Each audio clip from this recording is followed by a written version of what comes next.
It's scary that in our sport by round 3, we already have so many injuries. Staying healthy really is a skill in moto. We have the updates on your favourite rider's status ahead of this weekend's race right here on Always Moto.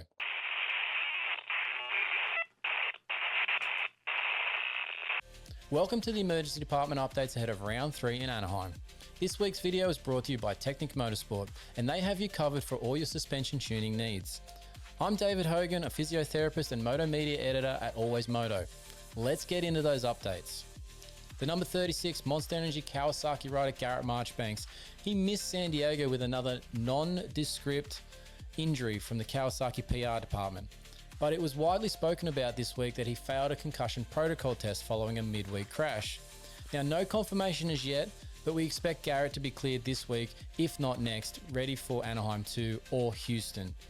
And to the fans saying he had no heart on X, as I said on there, wait until you know all the facts before blowing a rider out like that.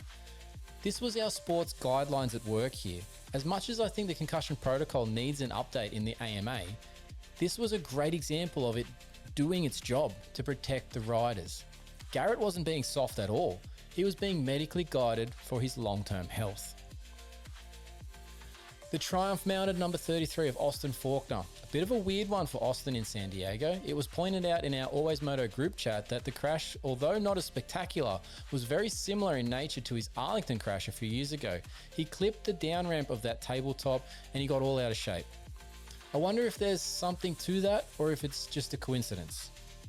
But he was cleared at the hospital after some checks, and he will be able to return to action this weekend, so we expect him on the gate at Anaheim 2. Beta USA might have run over like a whole litter of black cats or something. They've had so much bad luck so far this season, and it's only round 3.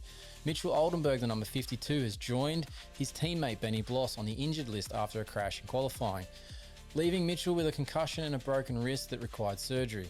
With both Beta riders out, the question is now, who, if anyone, fills in for them? Team Beta will be without their 2 riders for at least 4 weeks, potentially 6. The team PR said that they will have news soon about when the team will be racing next.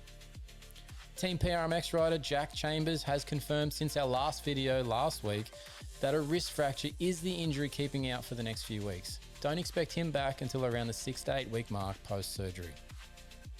The only fan-supported privateer number 169 Logan Karnow, he had a rough LCQ in San Diego. Initial assessments by the medics trackside saw them trying to put what they thought was a dislocated shoulder back in place. Turns out he had broken his collarbone, some ribs, and some ligament damage to his shoulder. So that would have been quite painful for Logan as they pulled his arm, which was not dislocated. Logan's had surgery on the collarbone and he will be back soon. Now remember, not every rider will return from a collarbone surgery in a couple of days like Cody Schock did last season. So give Logan a few weeks before return to racing for him. And our final rider update, privateer rider number 229 of Connor Weisger. He's had a midweek practice crash, unfortunately. Now, details are limited at this stage, but he's out for the immediate future. More on his injuries as soon as we have confirmation. As always, we hope for a speedy recovery for all our injured riders. If you have any questions about any of the injuries discussed, drop a comment below or send a DM on Instagram.